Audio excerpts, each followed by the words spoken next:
सब तालियों से खुदा उनके कलाम को वेलकम करते हैं।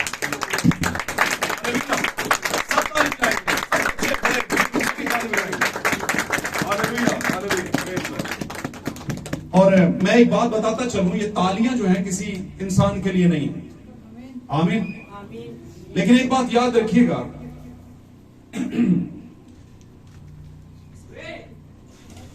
मकान जो होता है तब तक मकान रहता है जब तक उसमें कोई रहता नहीं, रहने वाला ना। लेकिन जब उसमें कोई रह रहा हो तो वो मकान नहीं रहता, क्या बन जाता है? घर बन जाता है। घर बन जाता है। तो घर किस वजह से बना? क्योंकि उसमें कोई रहता है, रहने आ गया भाई। तो आप में से हम सब जितने हैं, हम में से हर कोई घर भी हो सकता है और मकान भी हो सकता है। जो मकान है दूसरा मतलब है वो खाली। जो मकान है इसका मतलब वो सिर्फ बिल्डिंग है, अंदर से क्या है? खाली। लेकिन कुछ ऐसे हैं जो सिर्फ मकान नहीं बल्कि मकान से घर हो चुके हुए। और घर किसका हो चुके हो? उसमें कोई रह रहा है। आमीन। और वो कौन रह रहा है? उसका दुल्हा रह रहा है। आप जानते हैं दुल्हन के दिल के अंदर क्या होता है? सबसे पहला शख्स कौन होता है? दुल्हन। और अगर वो नहीं रखती, अगर वो उसको दिल में नहीं रखती, बात बड़ी समझने वाली है, तो बेवफा दुल्हन। और बेवफा दुल्हन को जमीन का दूल्हा पसंद नहीं करता तो आसमान का करता है क्या? कर ही नहीं सकता। बात को जाने, बातों में वजन है, इन बातों में कीमत है, इन बातों का मेयार है। आमीन। और ये बातें अगर आपने अपने पास रख ली तो आपको पता चल जाएगा मैं किधर खड़ा हूं या खड़ी हूं, क्या मैं दुल्हन हूं या नहीं। आमीन। दूसरी बात, ये तालियां किसी शख्स के लिए नहीं होती, लेकिन उस शख्स में जब खुदा का कलाम आता है तो फिर तालियां उस कलाम की वजह से होती हैं, कलाम के लिए। हालेलुया। इसलिए मैंने भी बजाई क्योंकि मुझे भी कलाम की जरूरत है। हालेलुया। मुझे भी कलाम की जरूरत है। तो सबसे पहले हम खुदावंद का शुक्र करते हैं। मैं इंतहाई शुक्रगुजार हूं अपने तमाम अजीज बहन भाइयों के लिए जिन्होंने अपने वक्त को खुदावंद के लिए आज यहां पर कुर्बान किया है। अजीज बहनों के लिए, प्यारी बच्चियों के लिए, प्यारे भाइयों के लिए, बच्चों के लिए, शिरखारों के लिए भी, नौजवान भाई और बहनों के लिए, सबके लिए जो इस खैमागाह के अंदर आए, ताकि जहां पर खुदावंद का मसबा है, जहां पर खुदावंद आज बात करने का है, उसको सुने, उससे फायदामंद हो और अपनी जिंदगी को सीधा कर सके। हालेलुया। क्योंकि पाक कलाम में लिखे कलाम इल्जाम भी लगाता है। आमीन। और कलाम दुरुस्तगी भी पैदा करता है। आमीन। हालेलुया। आए हम देर के बगैर खुदाम के कलाम की तरफ बढ़े। इससे पहले कि हम खुदाम का कलाम सुने, उसको पढ़ें, आज की सुबह में मेरी तरफ से आप सबको मेरे अजीजों खुदाम यीशु मसीह के फतह नाम में सलाम कबूल हो और खुदाम आप सबको बरकत बख्शे। आइए हम खुदाम के कलाम की तरफ ध्यान लगाते हैं। अगर जो लोग बाइबलें लेकर आए हैं, वैसे बाइबलों के मामले में अगर कहने की जरूरत नहीं रहती, रह जाती की ख्याल है? तो बाइबलें पढ़े लिखे लोग तो लाजमी लेकर आए। या आप समझते हैं कि कहते रहे, खैर है, कोई बात नहीं, लेके आए करें। और अगर शर्म आती है तो शर्म अब्लीस की तरफ से आ रही है। और अब्लीस के साथ फिर करें मुकाबला, यीशु और कालब बने। आमीन। आमीन। हम बहुत बड़ा रेवलेशन रखें और बाइबल हमारे पास ना हो तो फिर चीजें ना कुछ ठीक नहीं लगती, बैलेंस नहीं रहता काम। हालेलुया। तो मेरे अजीजों, आप सबने आइंदा से बाइबल लेकर आनी है और एक नोटबुक या एक पेपर और साथ में एक पेंसिल, जिसको पेन कहा जाता है, वो लेकर आनी है। पाक कलाम में लिखा लिख, मुबारक है वो मुर्दे। क्यों कहा लिख? क्योंकि कुछ लिखने की जरूरत पड़ गई। पढ़ी थी कि नहीं? बदकार औरत के पीछे पब्लिक लगी हुई है और आगे यीशु के जाके छुप गई है। वहां पर यीशु ने कुछ किया, क्या किया था? लिखने की जरूरत पड़ गई थी कि नहीं? नबूकदनेस्सर के दौर में खुदावंद ने दीवार पर कुछ लिखा और उसने जब देखा कि कोई हाथ लिख रहा है दीवार पर, वो खौफ में आ गया क्योंकि जरूरत पड़ गई कि कुछ लिखा। आमीन। मुबारक है वो जिनके नाम कदीमुल अयाम से बर्रा की किताब हयात में लिखण दी। इन्नी लोड़ है, ऐसी लिखण की जरूरत नहीं महसूस करते। इसका मतलब लिखने की जरूरत है। हालेलुया। हालेलुया। खुदा ने मूसा को लिख के कुछ दिया पत्थर की लोहों के ऊपर, लिखा था कि नहीं? तो इसलिए लिखने की जरूरत है। कितने हवाले दमा? इतने बहुत है, बहुत है कि नहीं?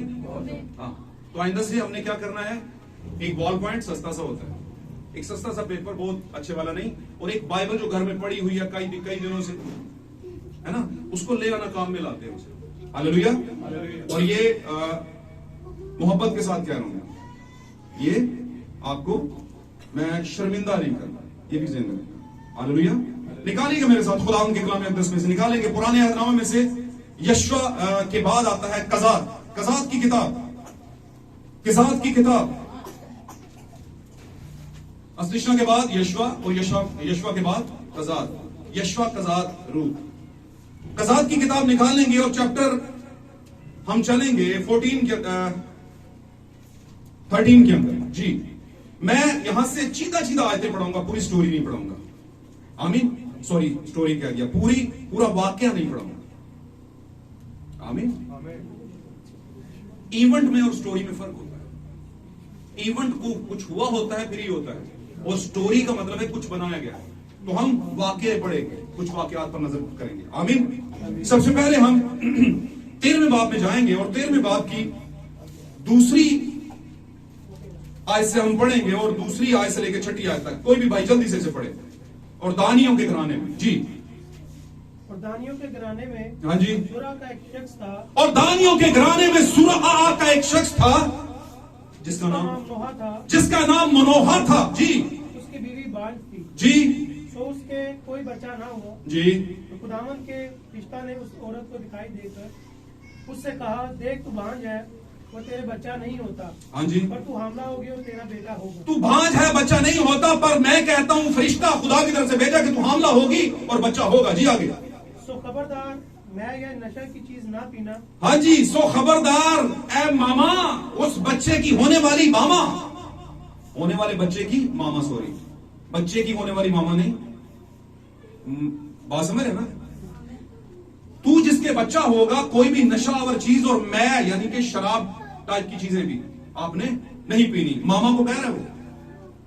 आमीन। आगे चलिए। और ना कोई नापाक चीज खाना। हाँ जी, क्योंकि देख तू हामला होगी और तेरे बेटा होगा। हाँ जी, उसके साथ पर कभी उस तरह ना फिरे। हाँ जी, इसलिए कि वो लड़का पेट ही से खुदा का नजीर होगा। वो लड़का पेट ही से खुदा का नजीर होगा। आगे पढ़िएगा। और वो इसराइलियों को फिलिस्तियों के हाथ से रिहाई देना शुरू करेगा। हाँ जी। उस औरत ने जाकर अपने शोहर से कहा कि एक मर्द खुदा मेरे पास आया, उसकी सूरत खुदा के फरिश्ता की सूरत की तरह नहायत मोहित थी। हाँ जी। और मैंने उससे नहीं पूछा कि तू कहाँ गया। हाँ जी। ना उसने मुझे अपना नाम बताया। हाँ जी। पर उसने मुझसे कहा, देख तू हमला होगी और तेरे बेटा होगा। हाँ जी। तो मैं यह नशा की चीज ना पीना और ना कोई नापाक चीज खाना, क्योंकि वो लड़का पेट ही से अपने मरने के दिन तक खुदा का नजीर रहेगा। आमीन। आगे पढ़िएगा 8वीं आयत। तब मनोहा ने खुदावन से दरख्वास्त की। हाँ जी। और कहा, ऐ मेरे मालिक, मैं तेरी मिन्नत करता हूँ हाँ जी, कि वो मर्द खुदा जिसे तूने भेजा था हमारे पास फिर आए और हमको सिखाए कि हम उस लड़के से जो पैदा होने को है क्या करें। हाँ जी। वो मर्द खुदा यानी वो फरिश्ता दोबारा आए, मर्द खुदा की सूरत में आया था वो। आमीन। जी। और खुदा ने मनोहा की अर्ज सुनी और खुदा का फरिश्ता उस औरत के पास जो वो खेत में बैठी थी फिर आया। आमीन, आमीन, आमीन, आमीन। हम जानते हैं, सभी इस बात से वाकिफ है कि ये समसून के मुतालिक हो रही है बात। हम सारे इस बारे के जानते हैं। अब मैं समसून के पैदा होने के बाद की बात बताने लगूंगा। उनको हम पढ़ लेते हैं ताकि हमारे दिमाग में रहे कि बात हो किस पे रही थी। निकालिएगा थोड़ा सा आगे, 14वीं आयत में चलिएगा। सॉरी, 14वीं आयत कह दिया, 13वें बाब की 23वीं आयत से पढ़िएगा। जी। उसकी बीवी ने उससे कहा, उसकी बीवी ने उससे कहा, अगर खुदावंद यही चाहता है कि हमको मार दे तो सोपनी और नजर की कुर्बानी हमारे हाथ से कबूल ना करता। हाँ जी। और ना हमको ये वाकयात दिखाता, ना हमसे ऐसी बातें कहता। और उस औरत का एक बेटा हुआ और उसने उसका नाम समसून रखा। हाँ जी। और वो लड़का बड़ा और खुदावन ने उसे बरकत दी। जी। और खुदावन की रूह उसे मखने दान में, हाँ, जो सुरा और इस्पताल के दरमियान है, तहरीक देने लगी। तहरीक देने लगी। समसून को खुदा की रूह क्या देने लगी? तहरीक, यानी समझ देने लगी, जुम्बश देने लगी, रिवाइवल देने लगी। अंग्रेजी की बात में पढ़ा करें, वहां पर भी आपको इसका तर्जुमा बड़ा बेस्ट तर्जुमा मिल जाएगा। जी। 14वीं आयत से हम पढ़ेंगे। जी, थोड़ा सा वाक्य। जी, 14वीं बाब की पहली आयत से जल्दी से पढ़िए। और समसून तमन्नत को गया और तमीनत में उसने फिलिस्तियों की बेटियों में से एक औरत देखी। हाँ जी। और उसने आकर अपने माँ बाप से कहा, मैंने फिलिस्तियों की बेटियों में से तो मैंने में से एक औरत देखी है, हाँ जी। तो तुम उससे मेरा ब्याह करा दो। हाँ जी, आगे बढ़ें। और उसके माँ बाप ने उससे कहा, क्या तेरे भाइयों की बेटियों में या मेरी सारी कौम में कोई औरत नहीं है जो तू नामख्तून फरिश्तियों में ब्याह करने को जाता है? आमीन। शमसून ने अपने बाप से कहा, उसी से मेरा ब्याह करा दे, क्योंकि वो मुझे बहुत पसंद है। पढ़ते जाएं। पर उसके माँ बाप को मालूम ना था कि ये खुदावंद की तरफ से है, हाँ, उसके माँ बाप को मालूम ना था कि ये जो कुछ कर रहा है खुदावंद की तरफ से हो रहा है। जी आगे। क्योंकि वो फिलिस्तीयों के खिलाफ बहाना ढूंढता था। आमीन। आगे पढ़िएगा जी, 5वीं आयत पढ़िएगा जी, पढ़िए। फिर शमसून थोड़ा सा खड़े रहे आप। फिर शमसून और उसके माँ बाप मिनत को गए और मिनत के पाकिस्तानों में पहुंचे, और देखो एक जवान शेर शमसून के सामने आकर गरजने लगा। हाँ जी। तो खुदावंद की रूह उस पर जोर से नाजिल हुई। हाँ जी। तो उसने उसे बकरी के बच्चे की तरह चीर डाला। हाँ जी, पढ़ते जाएं। वो उसके हाथ में कुछ न था, हाँ जी। लेकिन जो उसने किया उसे अपने माँ बाप को ना बताया। हाँ जी। और उसने जाकर उस औरत से बातें की, वो शमसून को बहुत पसंद आई। हाँ जी। और कुछ अर्सा के बाद वो उसे लेने को लौटा। हाँ जी। शेर की लाश देखने को कतरा गया हाँ जी। और देखा कि शेर के पिंजर में शहद की मक्खियों का हजूम और शहद है। हाँ जी। और उसने उसे हाथ में लिया और खाता हुआ चला और अपने माँ बाप के पास आकर उनको भी दिया। उन्होंने भी खाया, पर उसने उनको ना बताया कि शायद उसने शेर के पिंजर में से निकाला है। आमीन। खुदावंद के कलाम का पढ़ा जाना और सुना जाना हम सबों के लिए बाइस बरकत हो। और मेरे अजीजों, पाक कलाम में लिखा है कि वो अपने कलाम को नाजिल करता और लोगों को शिफा होती है। आमीन। आज उसने अपना कलाम नाजिल किया है, इसकी तफसीर में जाएंगे। और मैं ईमान रखता हूँ, अगर आप में किसी भी तरह की किसी भी मुश्किल का साया होगा तो इस कलाम के सादर होने के बाद आपकी जिंदगी से दूर होता जाएगा। हालेलुया। फकत ईमान रखें, ओनली बिलीव। आमीन। प्लीज तशरीफ रखिए, खुदा आपके साथ। गॉड ब्लेस यू ऑल साथ। Hallelujah, hallelujah.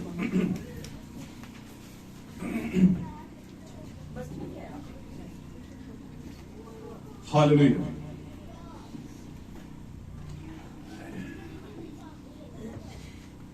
हम सब खुदावंद का शुक्र करते हैं, खास तौर पर आज के दिन के लिए कि खुदावंद ने आज हमें जमा किया और अपनी खास मर्जी को पूरा करने के लिए, जो उसके कलाम के पूरा करने में है, उसके रेवलेशन को हासिल करने और उस पर अमल करने पर है, यकीन पर करने पर है, ईमान लाने पर है, उसको हम पूरा कर सके। हम इस बात के लिए खुदावंद का शुक्र करते हैं। मेरे अजीजों, इससे पहले कि हम आगे बढ़े, मैं आज का मौजू आपको बता दूं। The condition of the bride, दुल्हन की हालत। The condition of the bride, दुल्हन की हालत। अब आप कहेंगे कि आमतौर पर मैसेज बिलीवर्स जो हैं, जो वक्त के पैगाम पर ईमान लाते हैं, वो दुल्हन की बहुत ज्यादा बात करते हैं या रैप्चर की बहुत ज्यादा बात करते हैं, जो इनके सरकर्दा टॉपिक्स हैं। तो भाई मुझे एक बात बताइएगा, इस बात पर रहिए, मैं उसी तरफ आता हूं, लेकिन इस बात को समझ लें, क्यों हमारे जमाने के मैसेज बिलीवर्स दुल्हन, दुल्हा और उठाए जाने के मुतालिक ज्यादा बात करते हैं?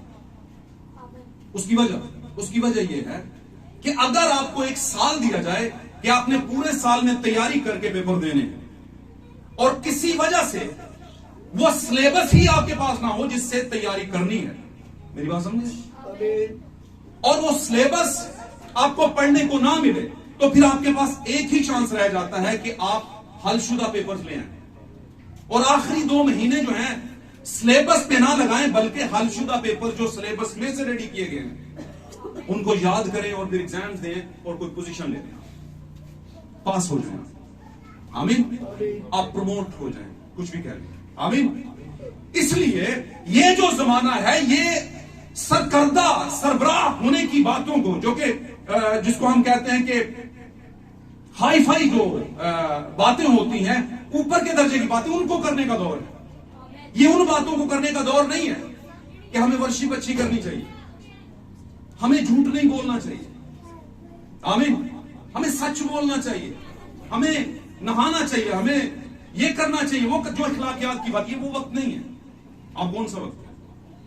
अब वो वक्त है कि हम दरअसल हैं कि अपनी पहचान हमें कहां से मिलती है, और वो हमें हमारे जमाने की नबूवत के जरिए मिलती है। भाई ब्रैनम अपने एक मैसेज में कहते हैं कि हर जमाने के अंदर कलाम मुजस्सम हुआ है। ऐसा नहीं कि सिर्फ यीशु मसीह में मुजस्सम हुआ है, यीशु मसीह में इसलिए मुजस्सम हुआ और हम तक इसलिए ज्यादा उसको प्रोमिनेंट करके बताया गया क्योंकि यीशु मसीह जैसा कोई दूसरा नहीं था। ये वजह, और यीशु मसीह को एक हक दिया गया कि वो कुर्बान हो बनी इंसान के लिए। आमीन। और बनी इंसान की जब मैं बात करता हूं, इसका मतलब हर एक इंसान के लिए नहीं, सिर्फ अपनी दुल्हन की कीमत देने के लिए आया। याद रखिए इस बारे में। इस पर कोई सवाल हो तो जरूर इस पे कीजिए। लोग कहते नहीं वो पूरी दुनिया के लिए आया। नहीं, वो पूरी दुनिया के लिए नहीं आया, बल्कि वो दुल्हन के लिए आया। पूरी दुनिया के लिए इसलिए नहीं आया क्योंकि यीशु मसीह ने कहा थोड़ी देर बाकी है, दुनिया मुझे फिर नहीं देखेगी, लेकिन तुम मुझे देखते। इसका मतलब क्या? इसका मतलब दुनिया के पास वो आया, लेकिन दुनिया ने उसे कबूल ना किया। इसलिए पौलुस ने कहा दुनिया की मानद मत बनो, क्योंकि दुनिया की शक्ल बिगड़ती जाती है। उसने कहा क्योंकि तुम दुनिया से अलग किए गए। कहा गया कि नहीं? इसलिए वो दुनिया के लिए नहीं आया। हाँ, उस दुनिया के अंदर कुछ खुदा का बीज था उनके लिए, और वो आप भी हो सकते हैं। आमीन। हम थोड़ा सा यहां पर गौर करेंगे, इसलिए हम दूल्हा और दुल्हन की बात करते हैं। बाइबल में हर एक कॉन्टेक्स्ट के अंदर, हर एक पैराग्राफ के अंदर आपको आप नजर आएंगे, अगर आप दुल्हन हैं तो। आमीन। हालेलुया। यीशु मसीह अपनी दुल्हन को लेने आ रहा है, जिसको बीवी भी कहा गया है। मुकाशवा की किताब कि बर्रा की बीवी ने खुद को उसके लिए तैयार कर लिया। आमीन। और अब लेने के लिए आ रहा है। आमीन। तो तैयार किया किससे है? वैसे कलाम से तैयार कर लिया। और कलाम कौन सा? जिसमें कलाम, वो कलाम जिसमें जवाब है। हर कलाम की बात का आपके पास क्या हो? जवाब हो, रेवलेशन हो। और वो रेवलेशन जो आपके जमाने के फरिश्ते के जरिए से आया है, उस रेवलेशन की बात कर रहा हूं। हालेलुया। यहां पर हमने पढ़ा, इस बात को आपने समझ लेना है। ये हम समसून की कोई वाकया मैं आपको नहीं सुना रहा, ये तो आपने बचपन से सुना होगा, बहुत दफा बहुत जगहों पे सुना होगा, और जो बातें नहीं पता वो पढ़ लेंगे आप। लेकिन क्या ये सिर्फ सिलेबस है? अगर हम इसको पढ़ लेंगे, बहुत से लोग कहते हैं कलाम पढ़ना चाहिए, बरकत मिलती है। Very good.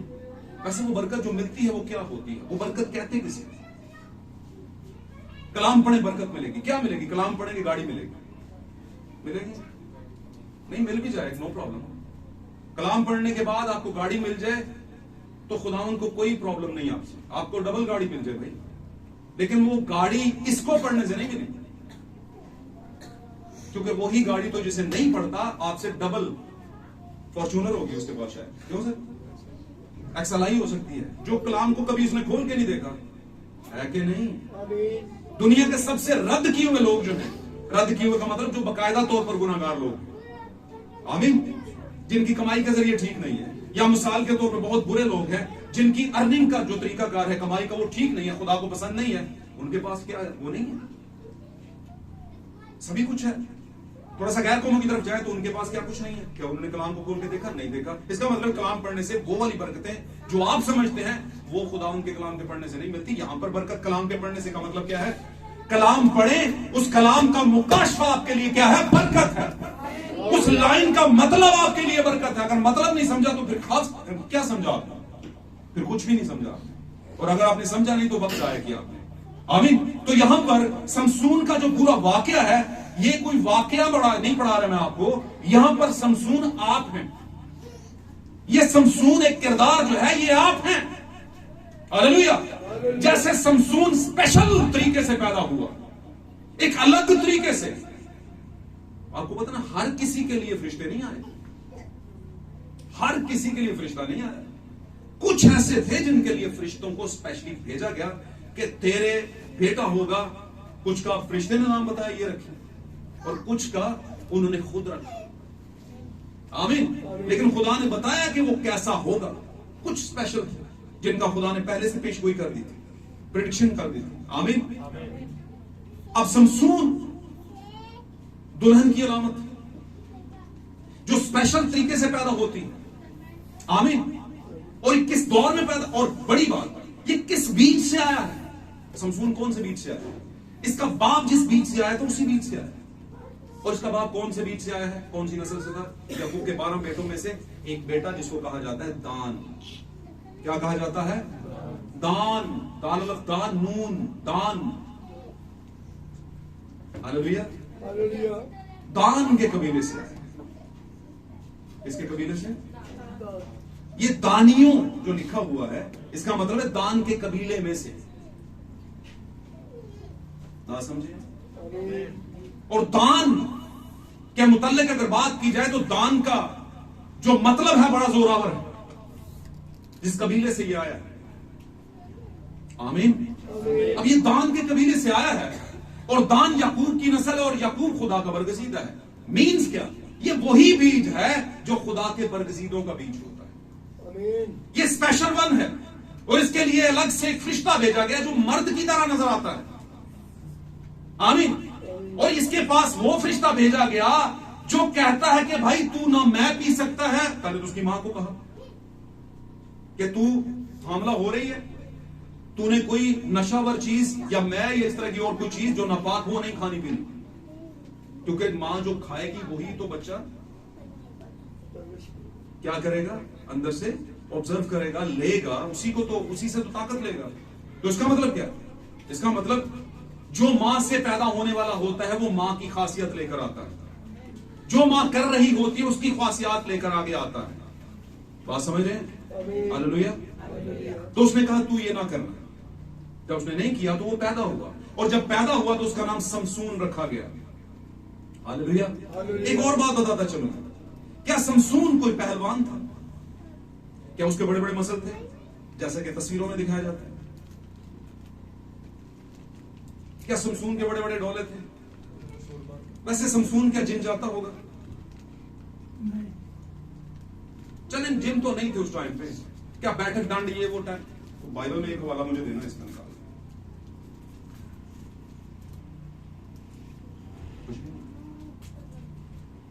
फिर ये क्यों ऐसा इतने बड़े बड़े काम? मैं इसके चीदा चीदा भी मैंने पढ़ाने थे आगे, लेकिन मैं चले पढ़ाता नहीं, आपको आयात दे सकता हूं मैं, मुझसे ले लीजिएगा, आयतें ले लीजिएगा इस पूरे वाक्य के अंदर। आमीन। ध्यान ना गल सुनो, ध्यान ना।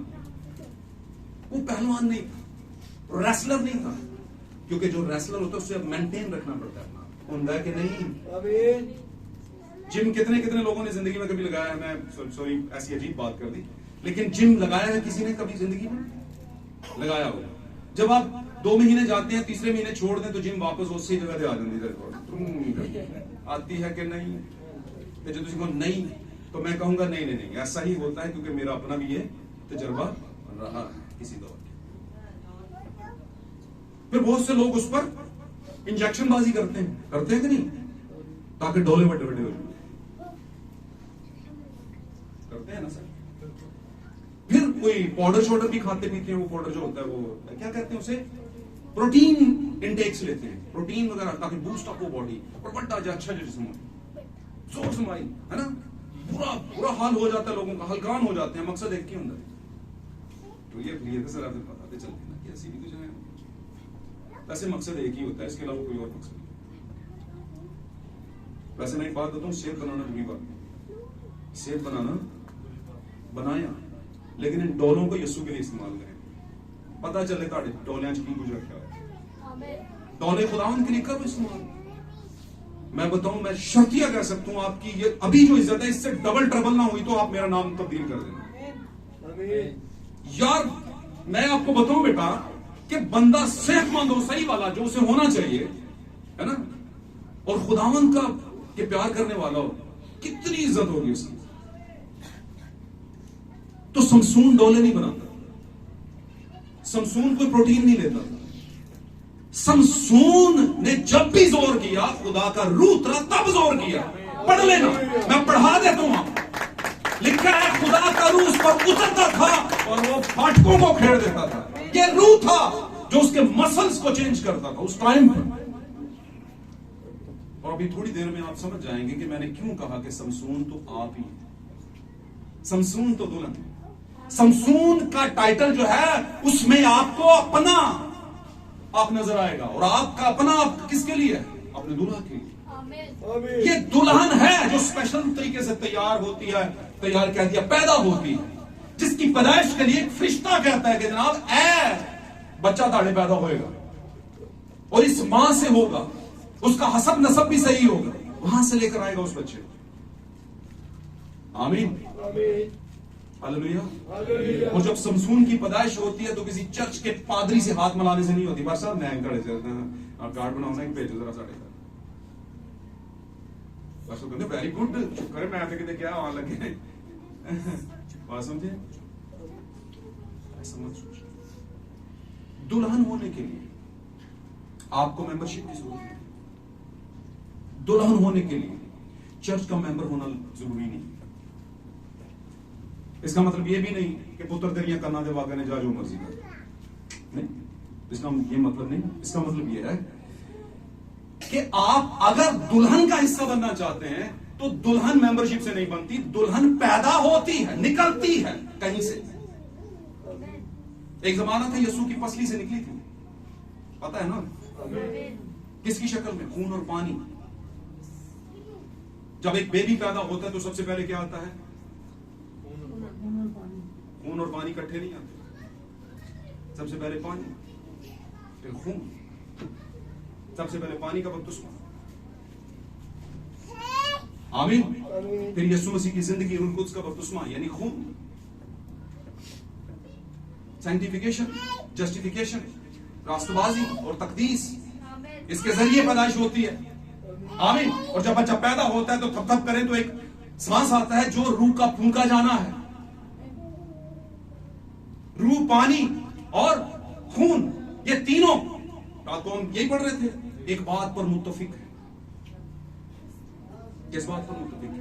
कि ये पैदाइश दुरुस्त है, ये तरीका है सही पैदाइश का, आमीन, हालेलुया। तो समसून पैदा हुआ स्पेशल तरीके से, उसको उसका न्योता देने कौन आया? एक फरिश्ता खुदा की तरफ से। हमारे जमाने में भी 7वां कलीसिया फरिश्ता आया हमारे जमाने के लोगों को न्योता देने के, तुझ में, तुम में से एक बेटा, एक दुल्हन पैदा होगी, और वो दुल्हन जोरावर दुल्हन होगी। जब उस पर खुदा का रूह उतरेगा, जोर का रूह, तो वो फाटकों को उधेड़ देगा। हम पढ़ेंगे, मैं अभी हवाला आपको मैं पढ़ के बता दूंगा कि कैसे होता था। अब यहां पर वो पैदा हुआ, पैदा होने के बाद थोड़ा सा बड़ा हुआ, बड़ा होने के बाद उसे एक औरत कह दिया, एक दोशीजा पसंद आ गई, एक लड़की पसंद आ गई, और वो लड़की किन में से थी? फिलिस्तीनियों में से। यहां पर एक बात ध्यान में रखिएगा, पाक कलाम के अंदर एक बात लिखी हुई है, आप बड़ी मशहूर है, आपने पढ़ी होगी नए अहदनामे के अंदर, हमारी जंग खून और गोश्त से नहीं, तो फिर किससे? बल्कि तारीकी की उन रूहानी फौजों से है जो आसमानी मकामों में, आसमानी मकाम में फरिश्ते रहते हैं। बताइए खुदा के फरिश्ते कहां रहते हैं? जी, वो भी आसमानी मकामों में रहते हैं, लेकिन वो 7वीं डायमेंशन में रहते हैं। और ये वाले भी फरिश्ते हैं, तारीकी की रूहानी फौजें, ये भी रहती हैं, लेकिन 5वीं डायमेंशन में रहती हैं, और वो भी आसमानों में। क्योंकि 6ठी डायमेंशन पे कौन है? मुकद्दसों की रूहें हैं। 6ठी डायमेंशन पे मुकद्दसों की रूह, और 5वीं डायमेंशन पे, 5वें फ्लोर पे कौन है? शैतान की रूह, और 7वें फ्लोर पे कौन? खुदा का तख्त। बात समझे हैं? अब यहां पर ये जब पैदा हुआ है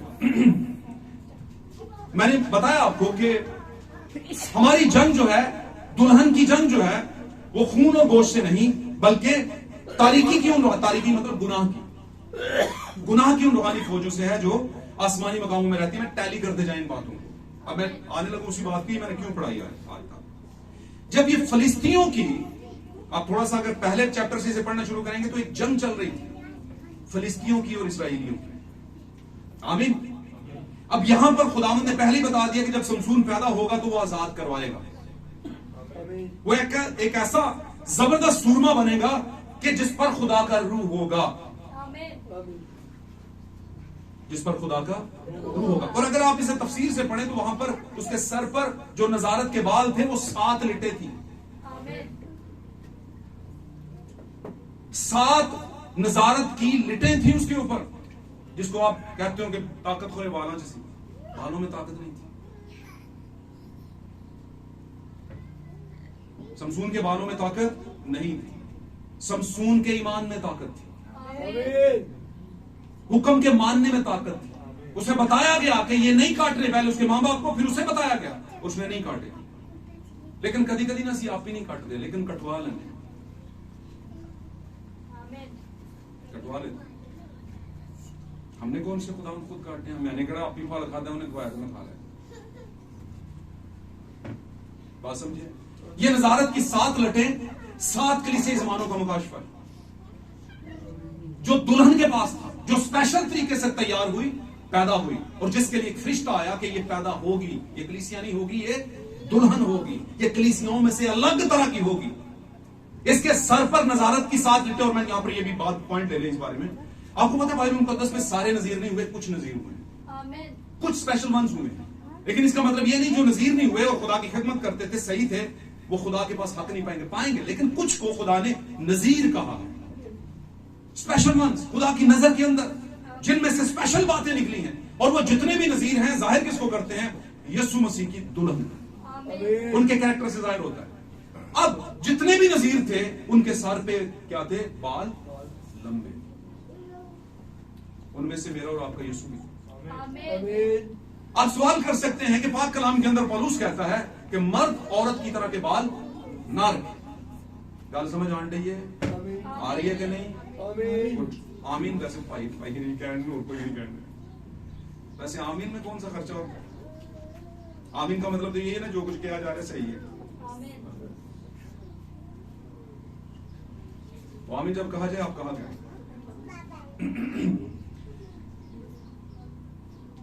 पाक कलाम में लिखा गया कि मर्द लंबे बाल ना रखे, ये उसके लिए शर्म की बात है, कहा गया ना। और औरत छोटे बाल ना रखे, ये उसके लिए शर्म की बात कहा गया था कि नहीं? अब हुआ क्या? हम यीशु मसीह को देखें तो बाल लंबे, शमसून को देखें तो बाल लंबे, स्पेशल वंस, और बहुत से कुछ नबियों के भी हैं जो स्पेशल वंस हुए हैं। ये क्यों बाल लंबे थे? कुछ स्पेशल वंस, स्पेशल मतलब स्पेशल है, स्पेशल, वाह वाह, क्या स्पेशल चीज आई, क्या स्पेशल चीज आंदी है ना? बात पता है ना? स्पेशल डिश बनाओ जी, स्पेशल बुकिंग है जी, बात समझ लो। अच्छा, बाल क्यों लंबे थे? यीशु मसीह की बात करें तो यीशु मसीह के सर पर हमें मुकाशफा किताब में नजर आ रहे हैं, उसके बाल बर्फ सफेद ऊन की मानद है, जैसे एक जज अपने सर पे विग लगाता है। अगर आप इंग्लैंड के या ब्रिटिश दौर के देखें जज, तो वो एक विग पहन के तो फिर फैसले करते हैं।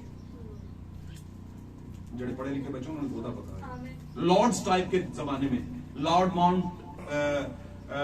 माउंटबेटन, शायद आपने पढ़ा होगा उसके मुताबिक, जब पूरी दुनिया पर बरतानिया हुकूमत कर रही थी, तो उस जमाने में जज जब बैठते थे तो व्हाइट विग पहन लेते थे। आमीन। तो यीशु के बाल लंबे क्यों थे? क्योंकि यीशु मसीह के बाल इसलिए लंबे थे क्योंकि खुदावन का नजीर था वो।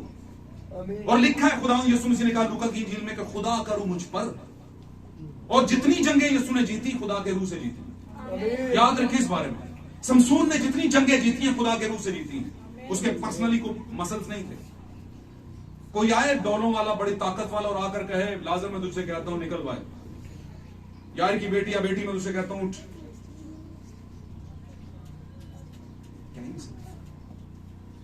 क्या ही नहीं सकता। बात समझ?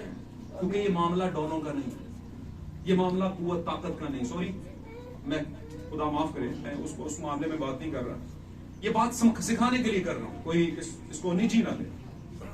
निजी लेने का मतलब है जो उसके लिए बेस्ट है उस पर सोचे।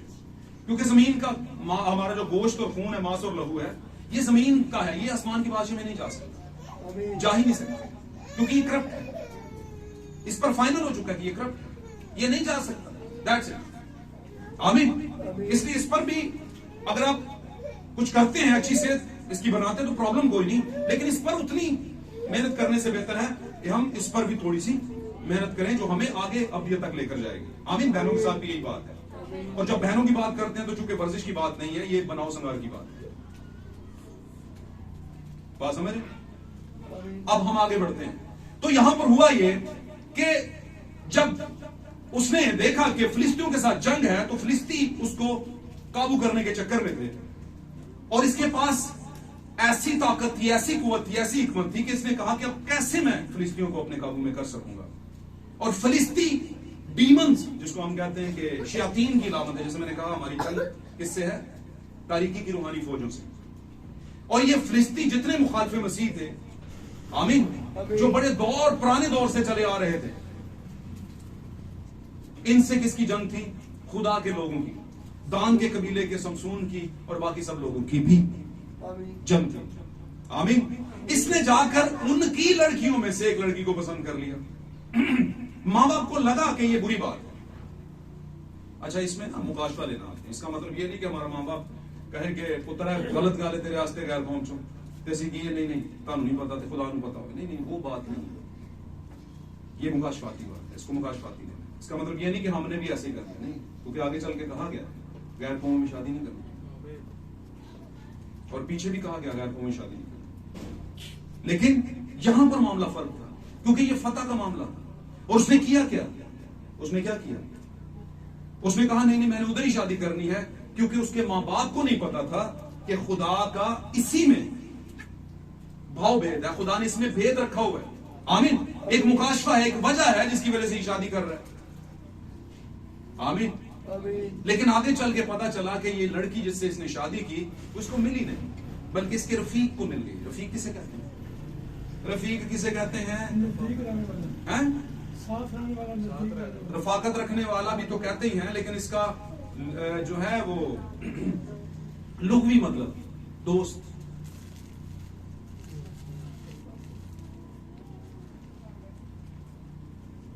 और आगे चल के पढ़िएगा ऐसे कि इसकी बीवी इसके दोस्त को दे दी गई, और दी किसने? इसके ससुर ने, क्योंकि उसका ससुर फिलिस्ती था। आमीन। फिलिस्तियों में से इसने लड़की ली थी, और फिलिस्ती आपसे रिश्ता तो जोड़ लेंगे लेकिन आपको हक नहीं देंगे। गैर कौम आपसे रिश्ता तो जोड़ेगी, आपको हक नहीं देगी। याद रखना ये बीच का मामला है। और एक और बात बताऊं, अगर ये इतना ही इजी मामला होता तो खुदा क्या हाजरा के बेटे को कबूल ना कर लेता? इसका मतलब ये मामला इतना सीधा नहीं है जितना हम सीधा समझते हैं। आमीन। अगर ये इतना इजी मामला होता तो अखीब और एजबिल की शादी फिर क्यों खुदा उसको कबूल ना करता? कबूल कर लेता। इसका मतलब है ये मामला उतना सीधा नहीं जितना हम समझते हैं। तो यहां पर क्या हुआ? यहां पर मामला फर्क था। यहां पर एक रेवलेशन है। क्या है? यीशु मसीह जो कि खुदा का नजीर था, उसने भी तो अपनी दुल्हन गैर कौमों में से। आमीन। आमीन। अब फिर भी यहां पर शमसून ने जिस औरत को हासिल किया, जिससे उसकी शादी हुई, वो उसके रफीक को दे दी गई। और फिर उसके ससुर ने कहा, ये वही मामला याकूब वाला मामला, पढ़िएगा इसे। उसने कहा कि मेरी एक और बेटी है जो इससे भी ज्यादा खूबसूरत है, तो उससे ब्याह कर ले। तो आगे चल के आप मुख्तसरन इसको पढ़ें तो इसने बहुत सी उनकी चीजें थी जो फतह कर ली थी। उनके बागात को आग लगा दी, लूमड़ियों के पीछे मछलें बांध दी। मछले समझते हैं ना, जिनमें चराग जो होते हैं, वो बांध दी और उनकी फसलों में छोड़ दी। ये क्या था? ये फर्क था यीशु मसीह की दुल्हन का। बेशक वो किसी के ताल्लुक में है, लेकिन अपने दुश्मन को जानता है कि मेरा दुश्मन कौन है। फिलिस्ती मेरे दुश्मन है। आमीन। अब यहां पर हमने पढ़ा कि जब वो जा रहा था दुल्हन में आने के लिए, मां बाप एग्री हो गए और तमीनत को जा रहा था, तो रास्ते में कुछ हुआ था उसके साथ। क्या हुआ था वैसे? रास्ते में एक शेर आ गया था, छोटा मोटा नहीं, जवान शेर। और भाई ब्रैनम कहते हैं कि मैंने अपनी जिंदगी में ज्यादातर वक्त पहाड़ों में और जंगलों में गुजारा। वो कहते हैं कि मेरा तजर्बा है कि जब एक जवान शेर गरजता है तो चट्टानें सरकना शुरू हो जाती हैं, चट्टानों पर से पत्थर सरकना शुरू हो जाते हैं। और बाइबल में इस बारे में गवाही मिलती है कि जब शेर गरजता है तो हरनियों के हमल गिर जाते हैं, ऐसा खौफ होता है उसका। और भाई ब्रैनम ये भी कहते हैं कि ये वो वाला शेर नहीं है जो पिंजरे का है, क्योंकि वो तो बिल्ली ही होता है। वो जब दौड़ता है ऐसा लगता है जैसे बिल्ली है। लेकिन असल शेर जो जवान शेर है, जब वो दौड़ता है तो फिर चट्टानें सरकने लगती हैं। आमीन। परिंदे उड़ जाते हैं, लगता है वो गरजा। आमीन। अब ये जवान शेर है भाई। और बाइबल मुकद्दस में मैं हवाला नहीं पढ़ाऊंगा, आपको मिल जाएगा हवाला। लिखा है अबलीस शेर बब्बर की तरह धाड़ता फिरता है कि खुदावन के लोगों को फाड़ कर। सुना है कि नहीं? लेकिन एक बात याद रखिएगा, पाक कलाम में लिखा है, यीशु मसीह ने कहा, तुम्हारे अंदर वो है जो उससे बड़ा है जो दुनिया में। तुम्हारे अंदर वो है जो उससे बड़ा है जो दुनिया में है। तो शमसून के अंदर कौन था? पाक कलाम में लिखे नबियों में मसीह का रूह था, और नबियों में अगर मसीह का रूह था तो मसीह कौन था? यहूदा के कबीले का शेर बब्बर था। अगर वो जवान शेर आ गया था, डीमन आ गया था दुल्हन के सामने, तो दुल्हन ने क्या किया? मैं कहना चंगबड़े डोले वाला भी बंदा जड़ा ना, सॉरी मैं बार बार ये बात कर रहा हूं, लेकिन बात समझाने के लिए कर रहा हूं, पॉइंट आउट नहीं कर रहा किसी भी भाई को। मैं सॉरी कर लिया, दिल से किया मसबा के ऊपर, इसका मतलब ये नहीं। जितनी मर्जी ताकत वाला भी बंदा हो, तो जवान शेर आ जाए तो की करेगा? उसने बड़ी हद जान बचा लेगा, और की करना हो। जान भी तो शेर से किसी ताकत से बचाई जाती है, ऐसे थोड़ी बचती है। क्यों जी? वो भी 5-6 पंजे खा के है ना, उधड़ पुधड़ हुई होनी है। जान छुड़ा ले तो ये है ना लाखों की बात है, मारना तो बड़ी दूर की बात है। राइफल नहीं तो गया काम से, तो इसके पास राइफल से क्या? शमसून के पास नहीं, बस हुक्म था कि बाल नहीं कटवाने पाए इनको, कोई बुरी चीज खानी पीनी नहीं, है ना, गंदी मंदी चीज नहीं खानी ना देखनी। आमीन। हुक्म मान लिया था, और जो हुक्म माना रहा, जब तक हुक्म के अंदर रहा, जैसे ही अबलीस आया शेर बब्बर की तरह और सामने खड़ा हो गया, इसने बकरी पढ़ लेना है, लिखा बकरी के बच्चे की तरह उसे चीर फाड़ डाला। कैसे हुआ? नॉर्मल इंसान कर नहीं सकता, नहीं कर सकता ना, लेकिन ये नॉर्मल इंसान नहीं था ना, खुदा का नजीर था। ये कॉमन पर्सन नहीं था, ये कॉमन कलीसिया नहीं थी, ये the bride of Jesus Christ थी। यस्सु यहूदा का शेर है, तो ये भी वही खासियत रखती। फिर चाहे अबलीस शेर बब्बर की तरह दौड़ता हुआ आ जाए, ये मुकाबला करेगी। और लिखा बकरी के बच्चे की तरह उसने उसे चीर फाड़ दिया। बात समझे? अगर आप दुल्हन हैं तो शेर जितना मर्जी भी अबलीसी आ जाए, आपके अंदर वो है, और उससे बड़ा है जो दुनिया में है। और दुनिया में कौन है? अबलीस। और उससे बड़ा आपके अंदर है, कौन है? यहूदा का शेर बब्बर। Hallelujah, hallelujah, hallelujah. फिर कहता हूं ये तालियां किसी इंसान के लिए नहीं होती, ये खुदा और इस कलाम के लिए होती है, और खुशी का इजहार होती है। खुदा आपने ऐसी बात बताई, आज तुमने हमें पहचान कराई कि असल में हम हैं कौन? हम शमसून हैं। हम तो पैदाइश से ही बरगजीदा हैं, खुदा के नजीर हैं, स्पेशल वन है।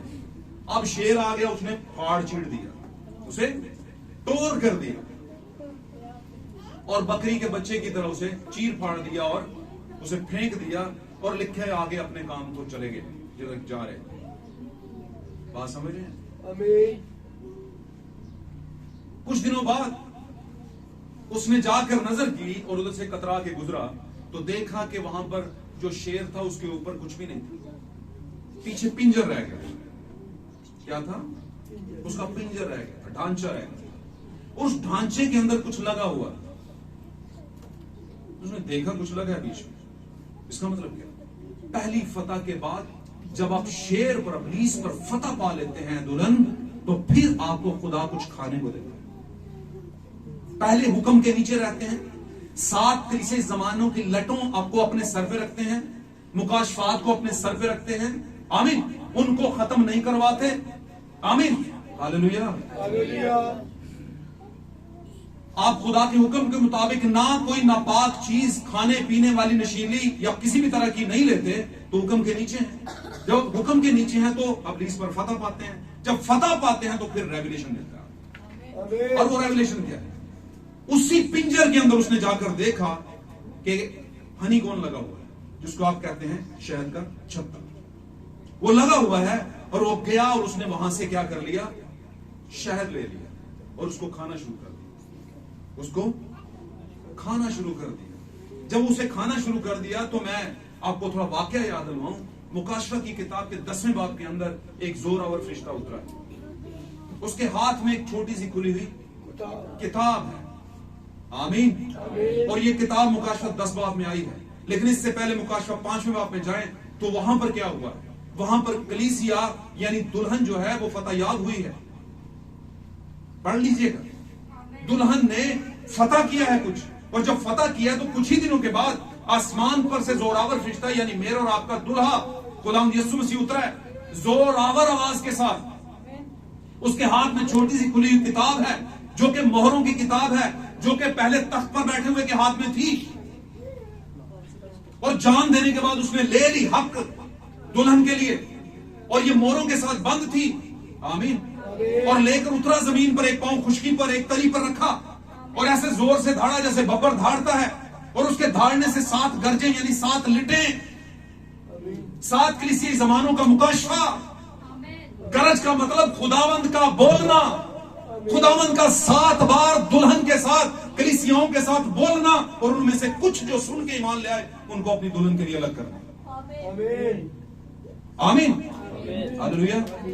तो वहां पर जब ऐसा हो गया, जोरावर फरिश्ता उतरा, उसके हाथ में छोटी सी खुली हुई किताब है। अब ये बंद नहीं है क्योंकि ऊपर बंद मोहरें लगी हुई।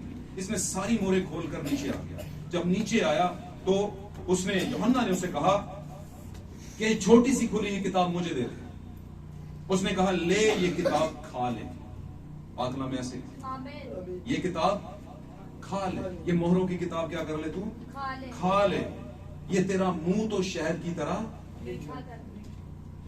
फतहयाबी के बाद ये शहद है, ये हनी कौन है, ये शहद की डली है जो आपको दी गई। अगर ये शहद आपने नहीं खाया तो दुल्हन नहीं रह जाएंगे। उन 7 मोहरों वाली किताब को लिया उसने और उसको खा लिया।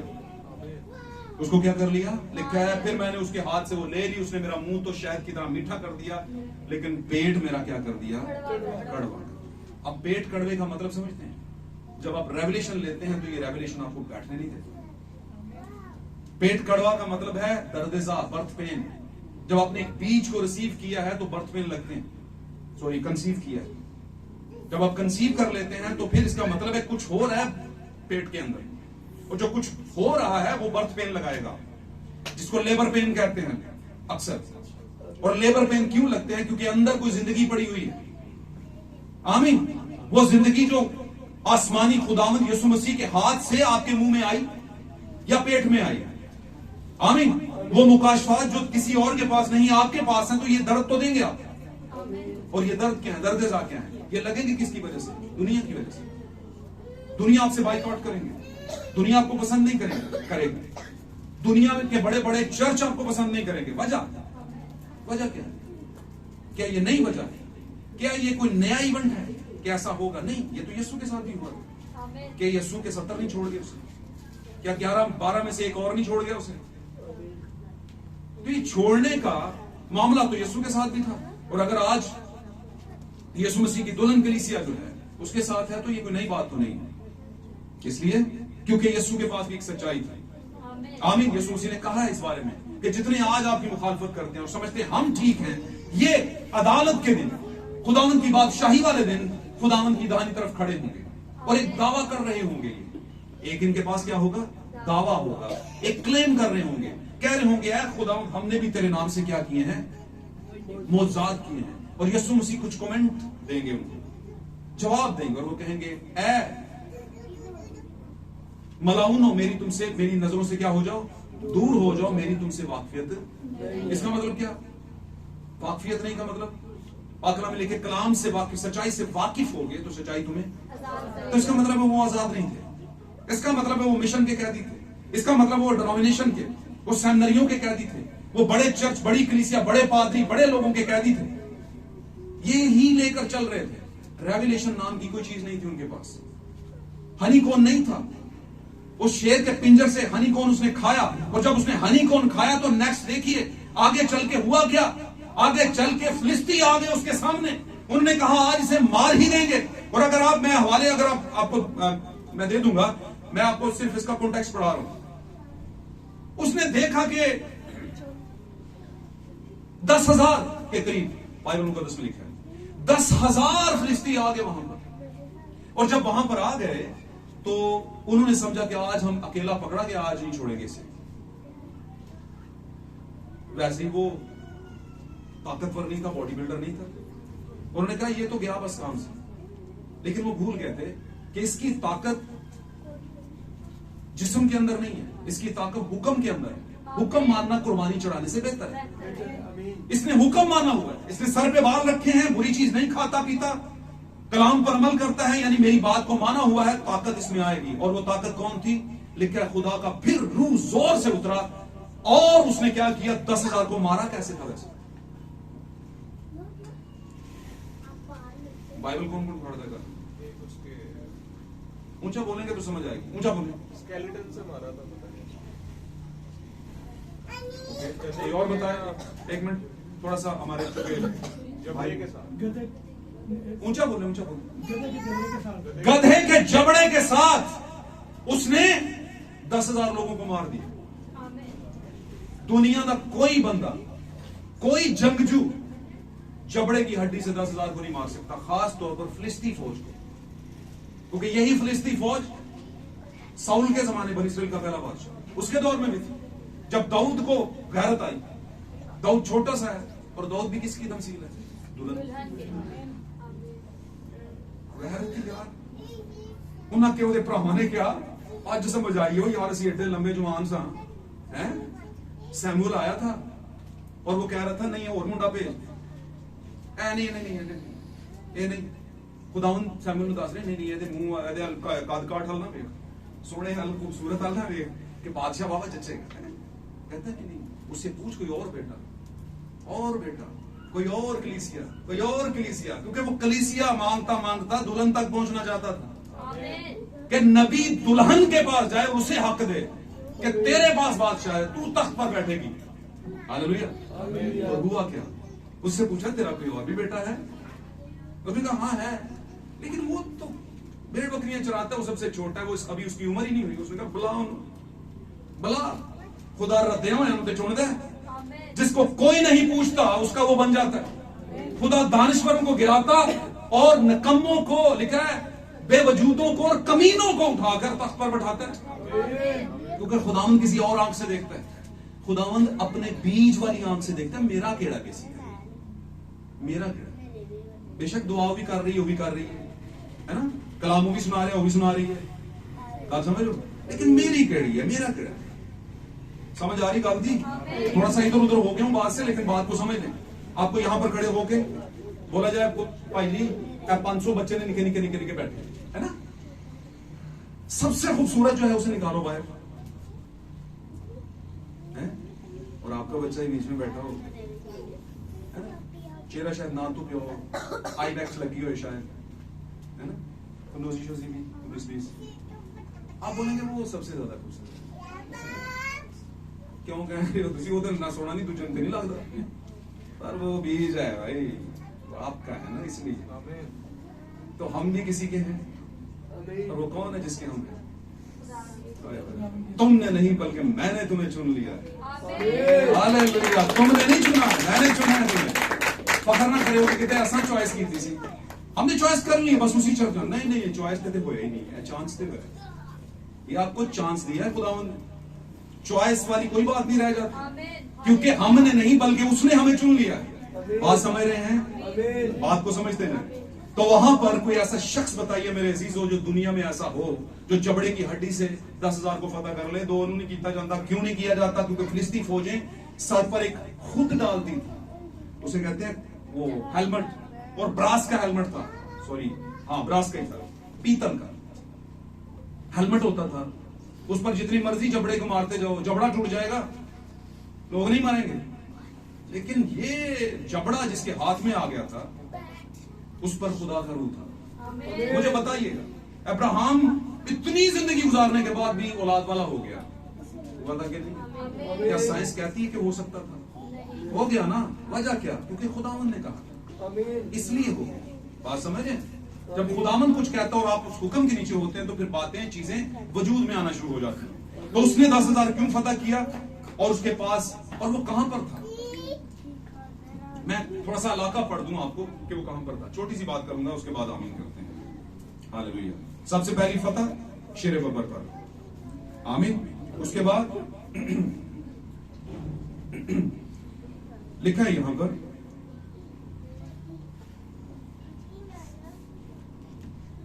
पंद्रहवें बाब की 13वीं आयत से हम पढ़ लेते हैं। मैं पढ़ देता हूं आपके लिए 11वीं आयत से।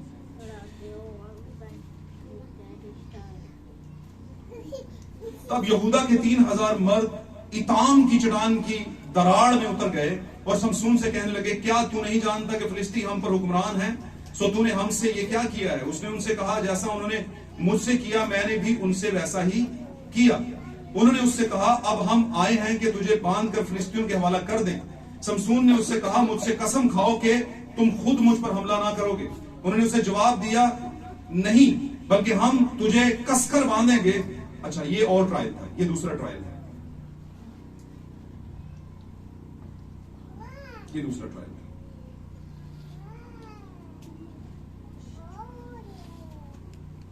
यहां से हम 15वीं आयत से पढ़ेंगे और उसे एक 14वीं आयत से। जब वो लही एक इलाका है, लही नहीं है, लही, सही है।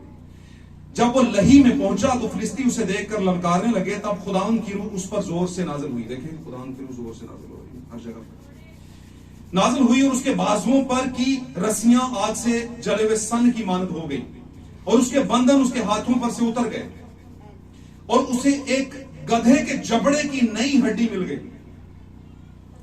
सो उसने हाथ बढ़ाकर उसे उठा लिया और उससे उसने 1000 कह रहा था, 1000 आदमियों को मार डाला।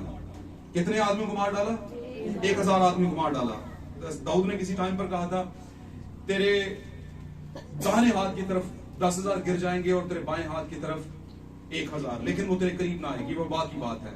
91 ज़बूर 91 में इस बात को बयान किया गया। अब यहां पर खुदावन का रूह उतरा, जोर से नाज़िल हुआ और उसने क्या किया? 1000 आदमियों को मार डाला। फिर शमसून ने कहा, गधे के जबड़े की हड्डी से ढेर के ढेर लग गए। गधे के जबड़े की हड्डी से मैंने 1000 आदमियों को मार डाला। और जब वो अपनी बात खत्म कर चुका तो उसने जबड़ा अपने हाथ में से फेंक दिया।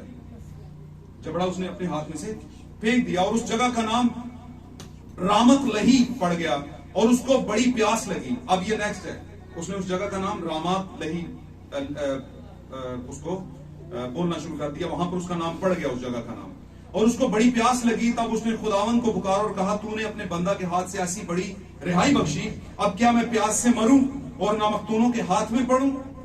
पर खुदा ने उसे उस गड्ढे को जो लही में है चाक कर दिया और उसमें से पानी निकला। उस गड्ढे को जो लही में था उसको फाड़ डाला, चाक कर दिया और उसमें से पानी निकला। जब उसने उसे पी लिया तो उसकी जान में जान आई और वो ताजा दम हुआ। इसलिए उसने उस जगह का नाम ऐन हकूर रखा। क्या नाम रखा उसका? ऐन हकूर रखा।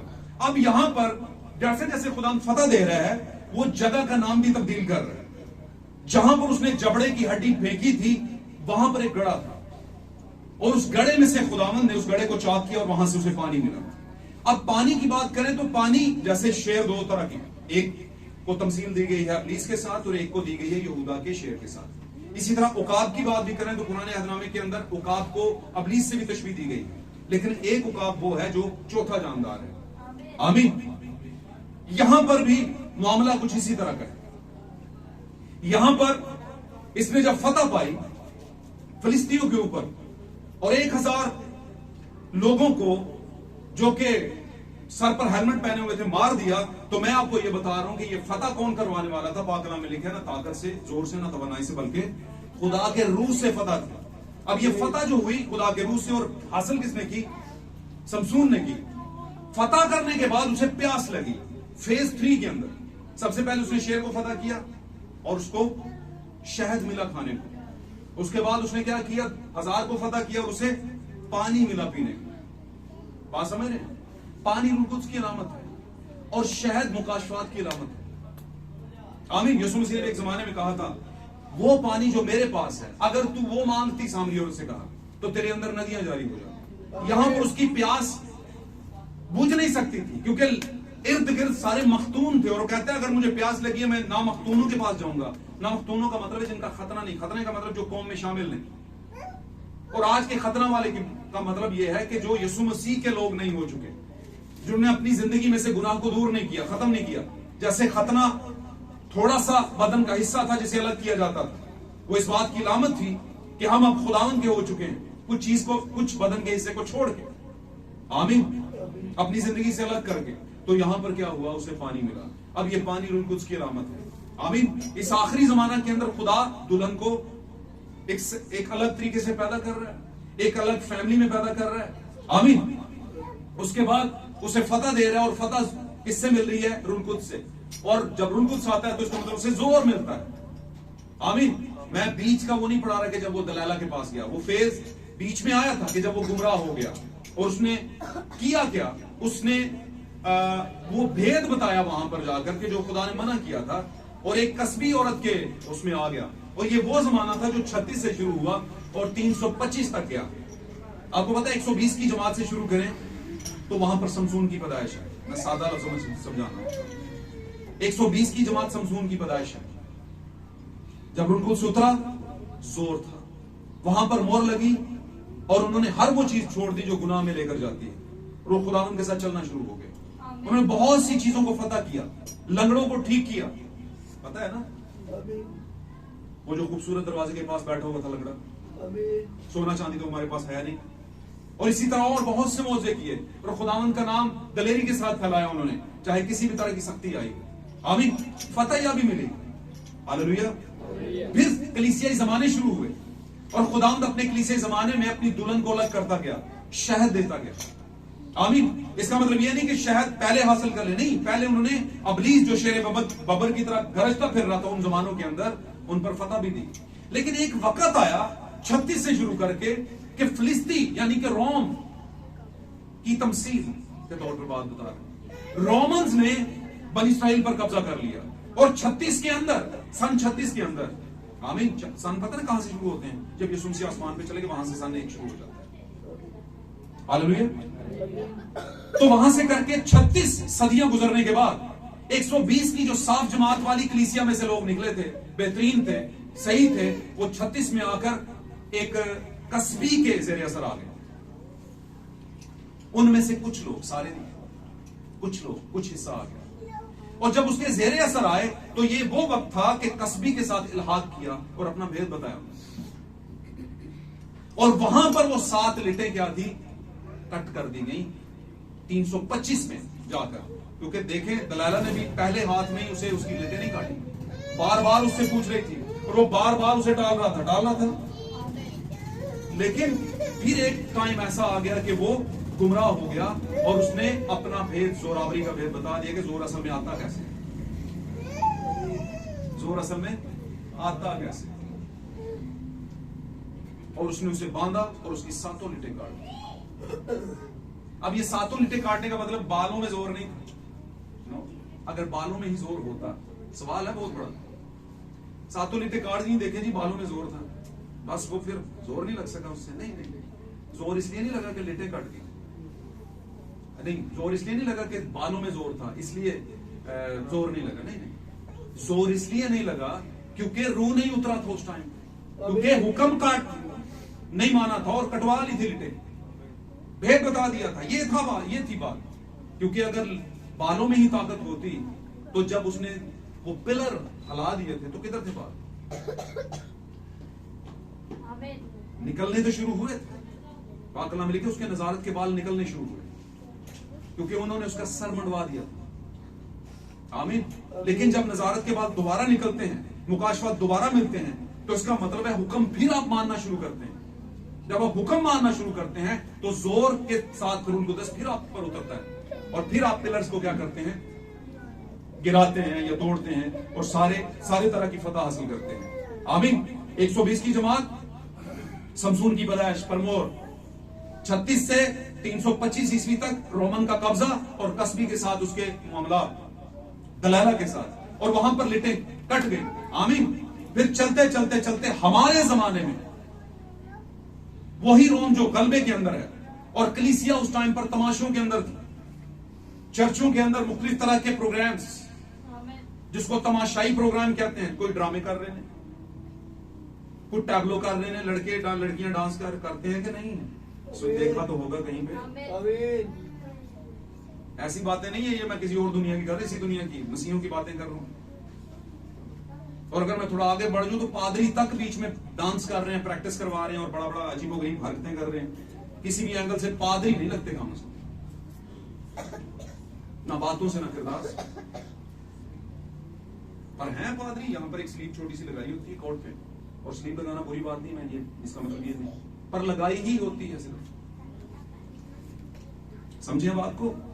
अब ये बातें क्यों कर रहा हूं? क्योंकि आप इन बातों को जाने कि गिरावट कहां पर आई। रोम 36 से शुरू आगाज करता है, कब्जे में लेता है दुल्हन को, दुल्हन के कुछ हिस्से को। आमीन आमीन। और उसको गुमराह करता है और वहां पर 7 लिटे कटवा के बैठ जाता है। फिर वक्त आगे बढ़ता है, हालेलुया। और वो कलीसिया जो गुमराह हो चुकी थी, लटे कटवा कर खेल तमाशों में लगी हुई है। कपल फॉर क्राइस्ट के प्रोग्राम हो रहे हैं, ये जी क्रिसमस टैबलोज हैं। मैं एक प्रोग्राम में चला गया किसी वजह से, वजह तो होती है कहीं पर जाने की, चलो भाई तुम जा रहे हो तो मैं भी चल रहा। बहुत बड़ा चर्च है, नाम नहीं लूंगा। वहां पर सेंटा डांस कर रहे हैं ऊपर, पादरी के साथ साथ पादरी के ऊपर चादर चढ़ा रहा है, दूसरे पादरी को बुला बुला के अजीबो गरीब हरकतें कर रहा है और ऐसे गिफ्ट बांट रहा है। वैसे ये सेंटा है क्या? क्या है सेंटा? बहुत बड़ा प्लीज है सेंटा। समझ गए तो बस सही हो जाएगा। ये सेंटा बेंटा, इसकी तारीख पढ़ लें आप, नहीं पढ़ी। सेंटा को जिंदगी से निकाल दें, हमारा एक ही है, जिसके अलावा हम कुछ भी नहीं है, और वही हमें रूप कुछ के गिफ्ट देता है, इनाम देता है। आमीन। ये सब सारी चीजें खेल तमाशों वाली समसून करने लगा, और आज का समसून, आज की कलीसिया कर रही है। ये हर साल करती है और साल के बीच में भी करती है। आमीन। ऐसी चीजें जिन पर दीगर लोग भी सवाल उठाते हैं, खुदावंद से सवाल चुकते हैं कि यार करण के रास्ते रहे हो, मैं ते चाहते कि ये जो तुम कर रहे हो। बात समझ रहे? अब ये खेल तमाशों के अंदर जो खुदा की सही दुल्हन का बीज था, आमीन, यानी कि सही वाला समसून जो था, उसने खुदावंद से कहा, खुदावंद वंस मोर, एक बार फिर वही हालत मुझे दे दे, मुझसे गलती हो गई है, लेकिन मैं चाहता हूं कि अब मैं फतह हासिल करूं। आमीन। और लिखा है जिसने उसका वो पकड़ी हुई थी, क्योंकि उसकी आंखें निकाल दी गई।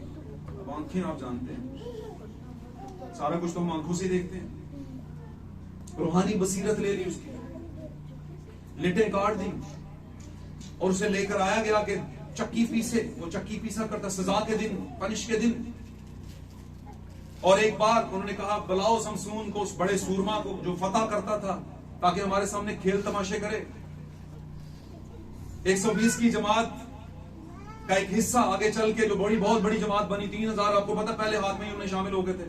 तो करते करते कई हजार थे, जिनमें से रोम के अंडर आ गए, तस्बी के अंडर आ गए, दलाला के अंडर आ गए, और दलाला आज तक चल रही है, वो स्पिरिट आज तक चल रही है, रोमन स्पिरिट आज तक चल रही है। रोमन स्पिरिट फैशन लेकर आती है, रोमन स्पिरिट बाल कटिंग लेकर आती है, रोमन स्पिरिट लड़कों के अंदर वो बातें जो औरतों जैसी हैं वो लेकर आती है। Roman spirit home sex marriages allow करती है, होमोसेक्स मैरिजेस, सॉरी मैं कह रही हूं, हम जिनसी की शादियां। ये दलाला की स्पिरिट है, एजबेल की स्पिरिट है। ये रोमन स्पिरिट जो है, ये रोमन स्पिरिट है जो बादशाह के सामने बेटी होने के बावजूद डांस करती है, और इनाम में उसे नबी की नबूवत का सर काट के दिया जाता है, नबी का। ये है, और ये स्पिरिट रोम की किस में चल रही है? कलीसिया में चल रही है। लेकिन उसमें, उस कलीसिया के अंदर कुछ दुल्हन का बीज है जो कहता है, खुदावंद मुझे पता है मैं कैद हो गया हूं, मैं इन कामों में पड़ गया हूं, लेकिन एक बार फिर मुझे वही रूह दे, ताकि मैं फतह हासिल कर सकूं। और लिखा है कि खुदावंद ने उसे फिर वही जोर दिया जो रूह के जरिए देता है, और उसने एक ही वक्त के अंदर उसने जोर लगाया। उसके साथ जो खड़ा था बच्चा, जिसने उसका पकड़ी हुई थी चेन, क्योंकि नजर तो उसे आता नहीं था, उसे कहा, बोला मुझे पिलर के पास ले जाना, और दोनों सतूनों के दरमियान में खड़ा होकर उसने एक बार जोर लगाया। ये आखिरी जोर, और ये दुल्हन को लगाना पड़ेगा। पाक कलाम में लिखे, यीशु मसीह ने कहा, दुनिया के शुरू से ही लोग बादशाह को हासिल करने के लिए जोर लगाते रहे, जमीन पर जोर आजमाइयां होती रही। क्या आप मुझे बताइए, जब ईसाऊ ने और याकूब ने पैदा होना था, तो क्या जोर नहीं लगा था?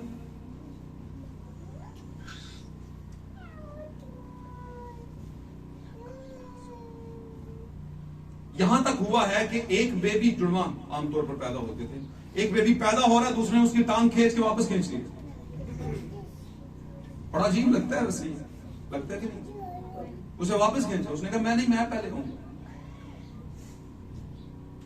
बातें जरा ब्लंट है, बातला में ऐसी लिखी और ये बातें वैसे वो उस तरह की नहीं है। मैंने कहा जहां भी शर्म करने की बात हुई वहां भी शर्म करनी चाहिए, शर्म की बातें नहीं है, ये समझने की बातें, अंडरस्टैंडिंग करने की बातें, और ये रूहानी बातें, ये बदनी बातें नहीं है, क्योंकि इन बातों को ममसू आंखें और ममसू पाक दिमाग और पाक आंखें इनको देख सकती है और समझ सकती है। आमीन।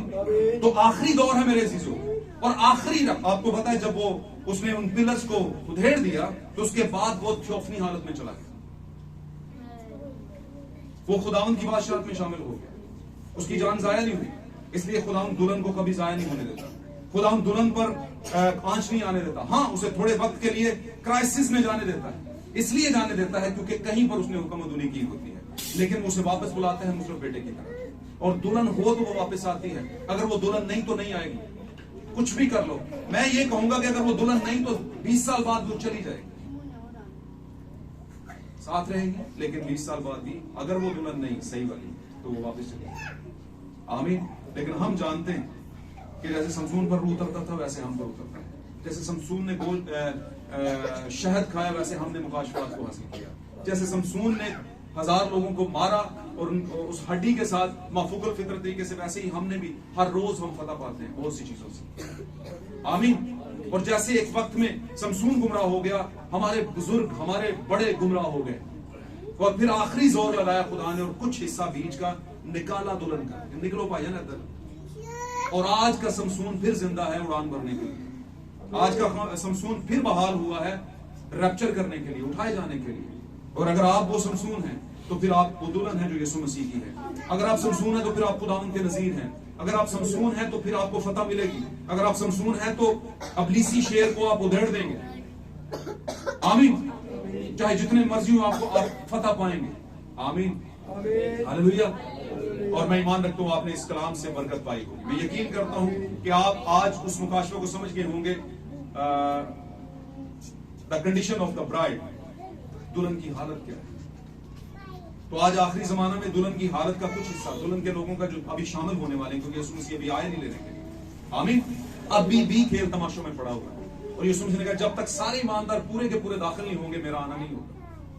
जब तक बीज पूरी तरह दाखिल नहीं हो जाएगा, इकट्ठे नहीं हो जाएंगे, एक बदन नहीं हो जाएंगे, उसकी दुल्हन का बदन तैयार नहीं हो जाएगा, तामीर नहीं हो जाएगा, तब तक उसका आना नहीं होगा। इसका मतलब है कुछ अभी पड़ा हुआ है खेल तमाशों के अंदर। अभी उसे लगता है कि नहीं नहीं यही जिंदगी है, नहीं ये जिंदगी नहीं है, क्योंकि वक्त बहुत कम रह गया है। और ये बिल्कुल कलाम की बातें हैं जो पूरी हो रही हैं। आमीन। सदोम और अमोरा कैसे हालात हो रहे हैं, यीशु मसीह ने कहा था। और सदोम और अमोरा का सबसे बड़ा फैक्ट क्या था? तिबी कामों को छोड़कर गैर तिबी कामों में पड़ गए। तिबी काम क्या है? वो काम जो खुदा ने जिस्म के अंदर रखे हैं लेकिन सही तरीके से रखे हैं, और गैर तिबी काम वो जो सही तरीके से नहीं होते। आमीन।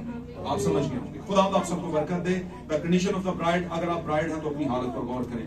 अगर आप अभी तक खेल तमाशों में हैं, खेल तमाशे बड़ी तरह के, मैं आखिरी गल करना चाहिए, आमीन कर देने फिर आखिरी। खेल तमाशे सिर्फ ये नहीं होते कि आप कहीं पर जाकर चर्च में प्रोग्राम, मैं एक मैंने आपको वो भी एक फैक्ट है, वो मैंने जो बताया आपको, चर्चों के अंदर ये सारी चीजें होती हैं। ये चरनियां जो बनती हैं, वैसे तो क्रिसमस की रात को कौन बनाते हैं ये? ज्यादातर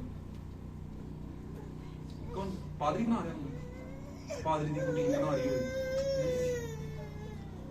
जिन्होंने कदी दुआ नहीं की, कदी नहीं, वो बना रहे हो। 90% विचों चर्ची थोड़ी सीधी गल कर दी, माफी चाहना।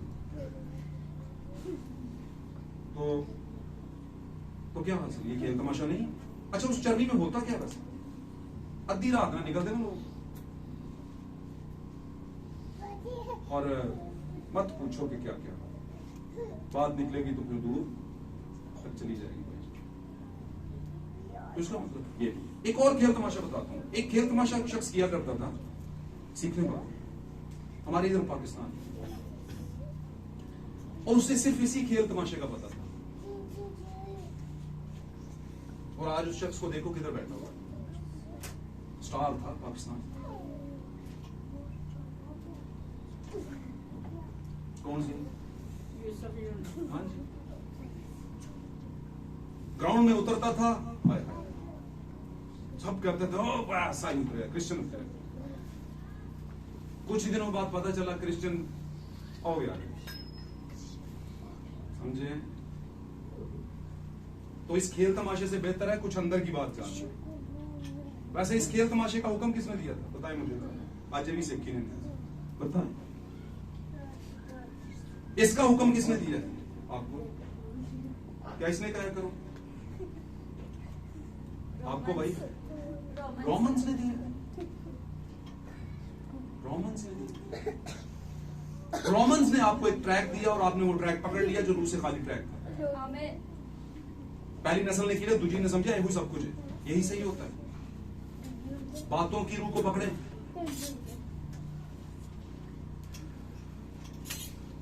ये क्या बनाते हैं लोग? बोलिए क्या बनाते हैं लोग? बोलिए। क्रॉस बनाते हैं। क्यों बनाते हैं क्रॉस? इसका मतलब क्रॉस बनाते हैं लेकिन पढ़ते भी हैं कुछ। क्या पढ़ते हैं? बाप बेटा रूह कुदस। तो बाप बेटा रूह कुदस तो कितने हैं? बाप बेटा रूह कुदस, बाप बेटा रूह कुदस ऐसे हो गया खत्म। क्या किया? सजी साइड देंगे इधर आमीन है।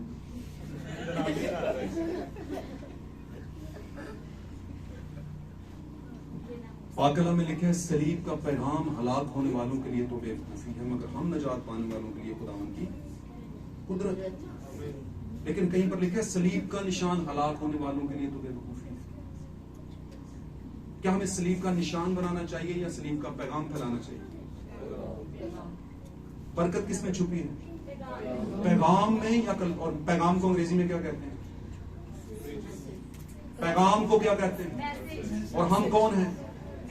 मैसेज भी। और ये पूरे का पूरा मैसेज, इस पे बिलीव करें, क्योंकि अगर आपने इस पे कहीं कर लिया बिलीव तो ये तुम अगे नहीं जान देगा। और एक और बात दूंगा, ये वैसे कौन करते हैं ज्यादा? पाकिस्तानी कलीसिया में सबसे ज्यादा कौन करते हैं? वैसे पूरे वर्ल्ड दिला दो कौन करते हैं? खास एक तबके कैथलिक्स। कैथलिक्स जो हैं, अब मैं निजी बात नहीं करता, कहां से है कैथलिक्स? रोम से। क्या 120 की जमात कैथलिक थी?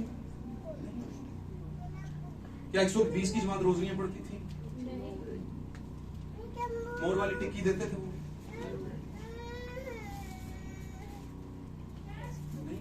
120 की जमात लंबे चौके पहनती थी? मुर्दों की ईद मनाती होगी। 120 की जमात ने कहा था मुकद्दसा मरियम 120 ਦੇ ਵਿੱਚ ਹੀ बैठी हुई थी, पता है ना? वो भी उनमें बैठी है।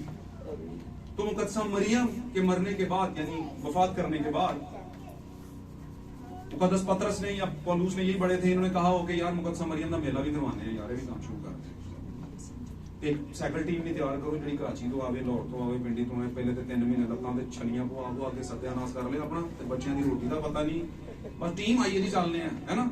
उधरों जनाब को नाम निहाज 100 कार्ड पा दे बुला के है भाई जनाब दुआ करो जी असं निकलन लगे। कितने निकलन लगे? केड़ी जंग फतह करन चले तुसी? कई एडे सियाने होंदे ने राह च जाके ना तो गड्डी ते साइकिल रख देना, ऐसे करते। कौन सा फन फिर? अच्छा किन्ने लोग गए ने मरियम के मेले ते? सच्चे दिल ना दस्सियो जेडे गए ने, हाथ खड़ा करो। कोई गल नहीं गए तो फिर की हो गया? गए तो गए हैं, ऐसे कहें कर दो हाथ दे, जो जेब में पढ़ दे जो गए हैं वहां तक। एक दफा गए तो 1 2 3 4 5 7 वेरी गुड यार, काफी लोग गए। वैसे वेरी गुड नहीं, काफी लोग गए। चलो नहीं कोई खैर है। मैं वैसे पूछने लगा एक गल, जेडे गए ने, मैं औरतां नहीं पूछने लगा, खवातीन नहीं पूछ रहा, मैं भाइयों नाल, क्योंकि भाई घर दा सरबराह होंदे ने। क्या होता है वहां? बहुत कुछ खुदाया मरियम भी कहती है बेचारी, बहुत तो बल्कि कहता मुकद्दसा मरियम ते बाथरूम दे विच बैठी हुई जाके मुकद्दसे दी रूम च कहंदे होणगे यार मैं यसू दी मां की बन गई ना, मेरा ते जनाब हालत ही कर देती है। मेरे केड़े मेरे जिम्मे लांदे जा रहे हो आंदे, मेरा नाम लैके ओहदे ते हरकतां केड़ियां ताड़ियां अजीबोगरीब होती हैं। सारी दुनियादारी की हरकतें, दुनिया जैसे काम जिन्हें कितने नहीं मिलना उत्थे मिलना, बुराई के कामों को शराबें पी के कोनियों, ये कौन किया करते थे, कोनियों को जख्मी कर करके छील छील के पुट्टे से दे दे पिछे टोला लगा होता जनाब, तू डगा रख। माय गॉड, रिडिकुलस, क्या सब कटियापन है। फिर भी ऐसी कहने हैं हम उठाए जाएंगे, हम उड़ेंगे, हम साई होते हैं। तो हम साई नहीं होते, हम क्या होते हैं, हम सही होते हैं। मेरे एक दोस्त है यहाँ करमुली के, दोस्त नहीं है बल्कि छोटे भाइयों जैसे हैं। तो ऊपर कुछ लोग खड़े थे, तो मैं उधर से आ रहा, तो मुझे कहते पर सब आगे क्या आगे पर सब ताड़ी कड़ी मिशन है, ताड़ी कड़ी कलीसिया है। तो एक कहता है ना दी रसूली कलीसिया।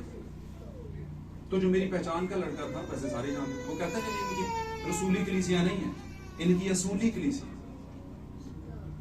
इनकी रसूली कलीसिया नहीं, इनकी असूली कलीसिया। असूल कौन सा, ये वाला, समझ रहे मेरी बात। तो भाई ये सारे खेल तमाशे डाले किसने, रोम ने डाले। आमीन। तो खेल तमाशों में बहुत कुछ आता है, कभी इस पे गौर करेंगे। आमीन। ये सारे खेल तमाशों से हमने बाहर निकलना है। जो सवाल हो किसी का, भाई समझ के, रहनुमा समझ के आप पूछ सकते हैं कि भाई ये बात आपने की, कहां से की है, कैसे साबित करेंगे आप। तो आप मुझे अलग मीटिंग में पूछ सकते हैं कि ये कहां से बात है, लेकिन यहां पर खुदा के मज़हब पर मैंने जो बात आपको बताई सब सच बताई, इन बातों में कुछ नहीं रखा। ये लेके डूबेंगे आपको। खुदावंद आज के कलाम के बायस हम सबको बरकत दे, और आज जो दुल्हन की हालत है उस पर गौर करने की तौफीक दे। क्या हम इस काबिल हैं, हमारी हालत इस काबिल है कि हम उठाए जाएं और सही वाले समसून का कैरेक्टर हों। अगर हम नहीं हैं तो हमें आज से खुदावंद से वो किरदार मांगने की जरूरत है। खुदावंद आप सबको बरकत दे। God bless you. आइए अपनी आंखें बंद करते हैं, दुआ मांगते हैं। Praise God, hallelujah. सिताइश यीशु मसीह के नाम।